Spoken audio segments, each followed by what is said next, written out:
Au début du film, on voit la fumée s'élever de la plaine et se répandre entre les montagnes. Le feu lèche avidement le métal d'une vieille caravane. La protagoniste chasse le souvenir en regardant par la fenêtre et demande à son ami de se lever. Il veut s'allonger encore 5 minutes, mais Sylvia le lui interdit. Sans s'habiller, elle ouvre la fenêtre et laisse la fumée s'échapper de sa bouche, pensive. Les femmes qui se promènent avec des enfants remarquent Sylvia nue et accélèrent le pas. Elle entend la porte d'entrée claquer. Sylvia s'habille et sort, où son ami la retrouve. Laura rit lorsqu'elle reconnaît que la femme était avec un homme, et espère que la femme connaît au moins son nom. Sylvia se crispe légèrement en voyant l'homme d'en face qui semble l'observer. Alors que les amis s'éloignent, Carlos les suit. Avec Laura, la femme se rend au restaurant où elle travaille. Sylvia discute avec Laurence et s'informe des plats qui sont au menu aujourd'hui. Après avoir goûté les plats, elle passe devant le cuisinier avec qui elle a passé la nuit. Sylvia sort dans la salle et salue les invités. L'une des serveuses informe la dame de la présence des invités spéciaux. Elle se dirige vers la table où sont assis les hommes distingués et les aide à choisir les boissons correspondant à leur commande. Sylvia remarque que l'un des invités la regarde avec intérêt. Pendant une pause, la dame se rend sur la page et s'assoit sur les rochers. Au son du ressac, Sylvia soulève sa robe et se blesse à la jambe. Elle se rend alors au bord de la falaise et regarde attentivement les vagues qui s'écrasent. Lorsque Sylvia revient, un invité lui propose un rendez-vous. Elle refuse, car ce n'est pas dans ses habitudes. Leur conversation est remarquée par le cuisinier, John. Cependant, après le travail, la femme invite l'invité chez elle. Ils sont suivis de près par Carlos. Au cours de leur jeu nocturne, Sylvia se souvient encore de ses jours dans la plaine. Un groupe de 3 garçons arrive devant la caravane incendiée. L'un d'eux, Santiago, leur explique que c'est ici que sont morts son père, Nick, et sa maîtresse. L'incendie s'est déclaré à cause d'une fuite de gaz. Sur le chemin du retour, Santiago est furieux que Cristobal ait emmené un ami avec lui pour faire un spectacle de la tragédie qui est arrivée à leur père. Les frères se disputent et rentrent séparément à la maison.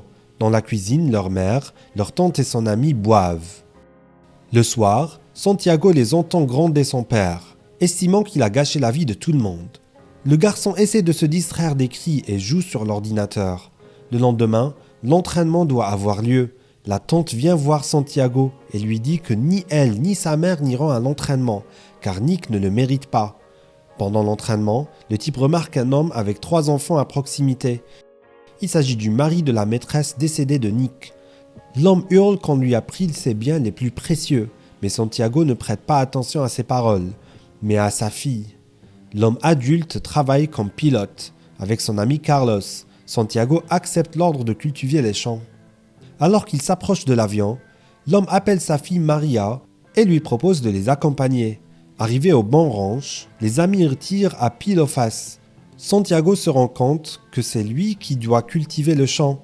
Carlos décide d'aller en ville à bicyclette, tandis que Maria propose de préparer le dîner en attendant. L'action se déroule dans le passé. Nick, toujours vivant, rencontre sa maîtresse sur une route déserte.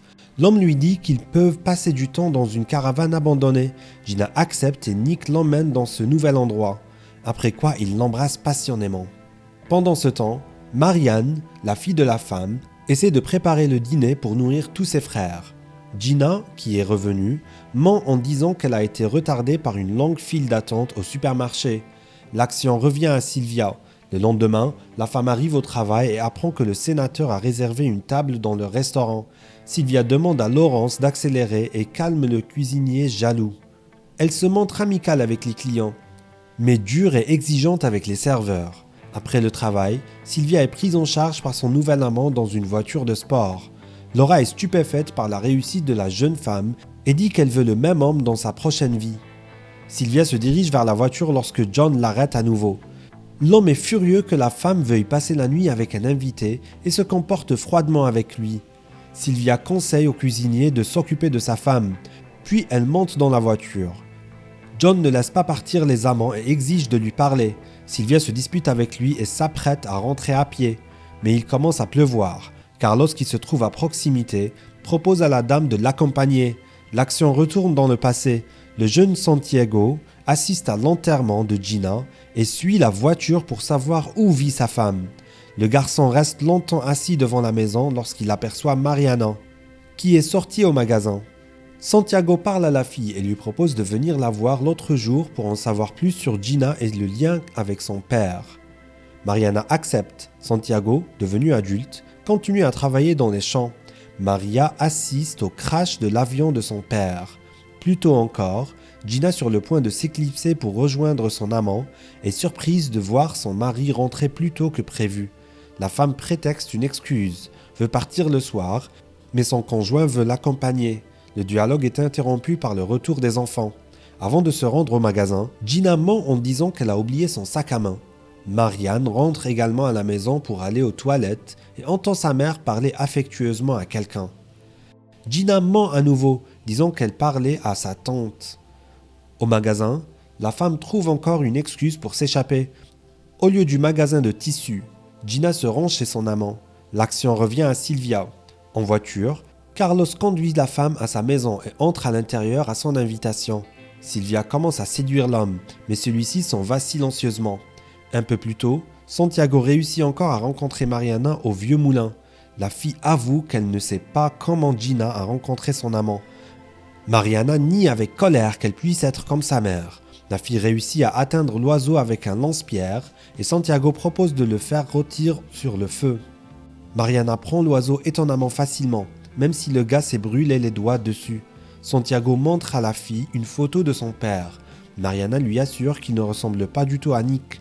Santiago, devenu adulte, se retrouve à l'hôpital après un accident.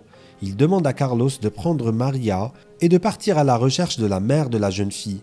En apprenant cela, Maria est très en colère et ne veut pas rencontrer une femme qu'elle ne connaît pas. Carlos parvient cependant à convaincre la jeune fille de l'accompagner. Dans le passé, Gina retrouve son amant, qui l'aide à surmonter ses complexes. Tard dans la nuit, la femme rentre chez elle. Marianne ne croit pas que Gina soit restée tard chez sa tante. Le lendemain, la fille envoie ses jeunes frères à l'école et suit elle-même sa mère. Marianne la voit à la caravane avec son amant. Carlos aborde Sylvia qui se promène sur le front de mer. L'homme l'appelle Mariana et demande à parler à sa fille. Sylvia s'éloigne et lui demande de la laisser tranquille.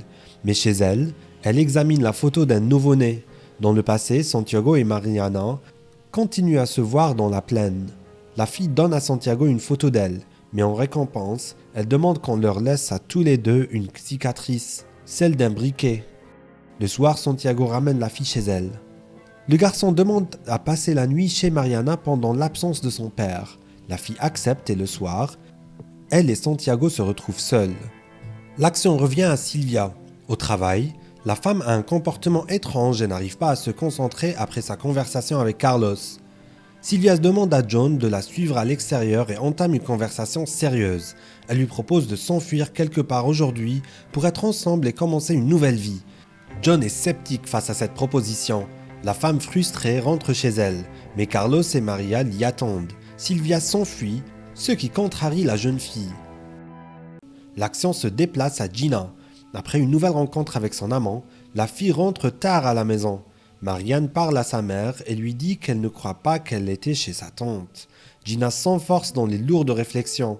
Le lendemain, la femme rencontre Nick au supermarché et lui propose de mettre fin à leur relation. L'homme n'est pas d'accord et dit qu'il attendra Sylvia tous les jours à midi dans la caravane. Gina tente de se réconcilier avec la famille et organise un pique-nique dans le jardin. Marianne ne reste pas avec la famille et se rend à la caravane. La fille se promène dans la caravane et examine le mobilier. Sylvia arrive chez Laura. Elle raconte à son amie qu'elle a donné naissance à Maria et qu'elle l'a quittée parce qu'elle pensait qu'elle ne la méritait pas. Avec Laura, elle se rend à l'hôtel de Carlos. L'homme est furieux que Sylvia se soit enfuie hier et ne les laisse pas entrer. Laura et son amie s'installent dans une chambre voisine. Le lendemain, Sylvia réussit à avoir une conversation avec sa fille. Maria veut que la femme les accompagne à Santiago. L'action revient à Gina. Elle résiste longtemps, mais se rend tout de même à la caravane de son amant. Marianne dévisse la bouteille de propane pour les effrayer un peu. Plus tard, la relation entre Mariana et Santiago continue de se développer, mais cela ne plaît pas au deuxième fils de Nick. Les deux familles se retournent contre leurs enfants. Mariana reçoit une gifle de son père. Gina continue de sortir avec son amant. Marianne met le feu à l'herbe pour effrayer sa mère et Nick, mais une bouteille de gaz prend feu et la caravane s'enflamme. Sylvia, Maria et Carlos se rendent à l'hôpital. Le médecin leur annonce que Santiago devra se faire enlever la jambe. Sylvia reste avec l'homme et lui avoue qu'elle a pris la vie de leurs parents. La femme pleure et dit qu'elle ne l'a pas fait exprès et qu'elle sent encore cette odeur. Sylvia se rapproche toute sa vie cet acte. C'est pour cela qu'elle s'est enfuie après avoir donné naissance à sa fille, car elle se pensait indigne d'un petit miracle. Sylvia supplie Santiago de se réveiller et ne comprend pas pourquoi il veut qu'elle retourne voir Maria. L'action se déplace dans le passé. Condamnés par leur famille, Mariana et Santiago décident de s'enfuir et de commencer une nouvelle vie. Sylvia retourne chez Maria après l'hôpital. La fille remarque une vieille brûlure sur le bras de la femme. Sylvia ment en disant qu'elle s'est fait cette cicatrice par accident. Maria raconte alors à sa mère qu'elle a vu son père avec la même cicatrice au même endroit. Santiago lui dit qu'il l'a fait pour ne jamais oublier la fille qu'il aimait. Maria est en colère car elle pense que sa mère repartira quand même quand l'homme sera guéri. Le lendemain, Sylvia accompagne la jeune fille à l'hôpital. Elle s'excuse auprès de Maria d'être partie et promet d'arranger les choses. En entrant dans la chambre de l'hôpital avec la jeune fille, Sylvia se souvient de tous les moments passés avec Santiago et sa mère. C'est la fin du film. Merci à tous d'avoir regardé ce film jusqu'au bout.